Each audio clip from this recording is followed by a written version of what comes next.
Hello everyone. Welcome to this course series on Kingdee AI Suite. In this session, we will focus on global trade management. We will explore the content in 4 parts: product concept and architecture, key concepts, business process flow and highlights, and core features. Product concept and architecture. First of all, let me introduce the product concept. Global trade management primarily revolves around the concepts of trade compliance, systematized processes, and business finance integration. It aims to empower enterprises to achieve compliant and efficient management of global trade business. Next, let's take a look at the existing product architecture. Currently, global trade management primarily focuses on the process of executing import and export contracts and orders. It incorporates license management for trade, compliance, and process control for bonded operations. It also supports inquiries on the inventory and consumption register of customs-supervised goods. In addition, it provides management of customs declaration documents to support customs declaration and compliance. Let's look at the key concepts. These are the key concepts. Take a moment to read them to better understand the rest of the course. Next, I will introduce the business process flow and highlights. Let's take a look at the business process flow of global trade management. Based on the original purchase and sales business process flows, the business process flow of global trade includes global trade features, such as trade terms, shipping method, importing-exporting countries, and ports of loading and unloading. In addition, the entry of order-related expenses and import-export taxes is added. The subsequent financial and cost allocation processes are supported. In the receipt and shipping of import and export, customs declaration documents are added to support compliance monitoring for import and export customs declaration. In addition, license management is added to trade compliance to support the bonded operations for imported material processing and process flow control. Next, let's move on to some specific scenarios of global trade management. The first is entrepôt trade based on trade agreements. The system supports full process management from letter of intent and contract signing to transaction settlement. It also supports both bilateral and unilateral trade scenarios, the transfer of ownership under different trade terms, and agreement on business information such as trade terms, pricing terms, shipping method, shipping port, and destination country. Next, we have ownership transfer business under different trade terms. You can enable the in-transit and transport options through configuration in trade terms. With these settings in place, the system automatically confirms ownership transfer based on the selected trade term when related business documents are processed. The system generates the corresponding receipt, issue documents, improving compliance, and automation. Next, let's look at export business for finished products from imported material processing. The goods for imported material processing involve bonded operations. The system allows you to control the entire business chain based on HS codes and trade licenses. It fully records data for bonded materials from import to processing, and finally export. It also generates offset reports required by customs authority and reduces compliance risks. Then, we have import and export expenses and tax amounts. The system provides a supply chain expense document to record additional charges for import or export orders such as international freight and insurance. It also supports calculating tariff, consumption tax, VAT, and other taxes required during import and export, based on predefined formulas. Now, we'll explore document management. The system provides the documents required for import and export customs declarations, such as customs declarations, packing slips, bills of lading, and commercial invoices. Next, let me introduce some core features of global trade management. First, we have trade term. The system comes with a set of predefined 2020 Incoterms, which can be directly referenced in import and export transactions. Then, we have trade clause. You can define commonly used trade clauses in international trade, and they can be applied in import and export operations. Then, HS code mapping. HS codes are used to standardize product classification in international trade, facilitating customs identification, duty calculation, and regulatory compliance. The system provides a mapping table between enterprise products and customs products to support subsequent business processing.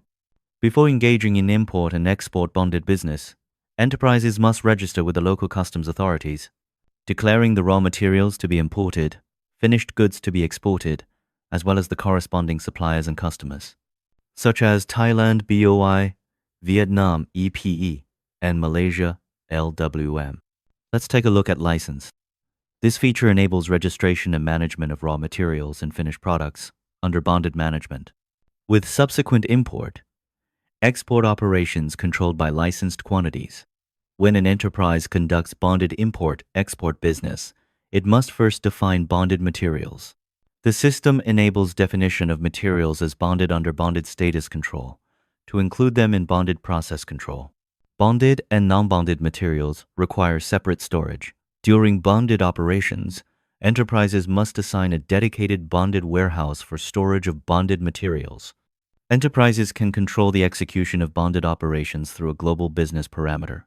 Trade agreements establish the intent of cooperation between an enterprise and its partner, defining the cooperating party and scope. Enterprises classify agreements based on trade cooperation mode. Options include bilateral trade agreement, import trade agreement, and export trade agreement. For purchase transactions, the enterprise creates an import contract. The contract defines the trading partner, traded products, trade terms, shipping information, contract conditions, and payment schedules. It also serves as the basis for subsequent contract execution. For sales transactions, the enterprise creates an export contract.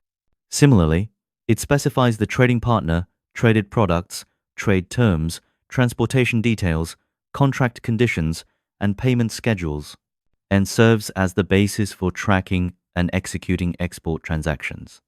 Import orders serve as purchasing agreements between enterprises and suppliers, providing a key basis for import business execution.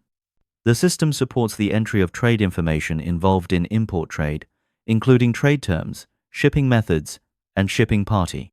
Import orders can inherit the contract clauses defined in the corresponding import contract, so that during order fulfillment, the system can monitor potential risks specified in the contract and identify the responsible party for each risk item. The system also supports in-transit receipt flows based on the transportation process. A sales order is a sales agreement signed between an enterprise and a customer, providing a key basis for export business execution. The system supports entering trade information involved in export trade, including trade terms, shipping methods, and shipping parties. Export orders can inherit the contract clauses defined in the corresponding export contract, so that during order fulfillment, the system can monitor potential risks specified in the contract and identify the responsible party for each risk item. Similar to import orders, export orders also support in-transit receipt flows based on the transportation process. Let's move on to supply chain expense document. In sales and purchase operations, including import and export, various business expenses may arise, such as freight, loading and unloading fees, insurance premiums, and customs clearance charges, as well as taxes payable during import, export customs declaration, including tariffs, consumption taxes, and value-added taxes. Supply chain expense documents can be used to complete the entry of expenses and taxes. The system supports generating expense APs and ARs from supply chain expense documents for subsequent cost allocation. In global trade, the customs declaration serves as the core statutory document for enterprises to declare import and export goods information to customs authorities and to complete customs supervision procedures. It covers the full process from goods entry and exit, customs supervision, tax payment, and foreign exchange settlement, to tax refund offset. The system provides predefined import and export customs declaration documents. For customs import and export declaration, the packing slip serves as a key document that specifies the physical attributes of import and export goods, including packaging method, quantity, specifications, weight, and volume. The system supports generating packing slips from shipping notices. A bill of lading serves as a key document with legal ownership and contract attributes. It is used throughout the full global trade process, including transportation, settlement, customs clearance, and goods pickup. The system supports generating bills of lading from shipping notices. A commercial invoice serves as a key transaction document issued by the seller, exporter, to the buyer, importer, detailing essential information such as goods name, quantity, price, and trade terms. It functions as the proof of transaction, basis for payment collection, and a document for customs declaration and clearance, and is used throughout the full trade process. The system supports recording bonded materials in import orders and managing the subsequent bonded material import processes and compliance supervision. Similarly, the system lets you record bonded materials in export orders and manage the subsequent bonded material export procedures and compliance supervision. When domestic sales materials are insufficient, enterprises need to convert raw materials, originally intended for bonded export, into non-bonded domestic sales materials.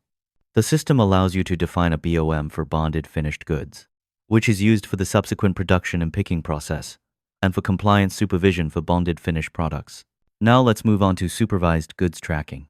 The system supports querying the inventory of bonded materials under customs supervision in real time. Now, we have controlled goods consumption register.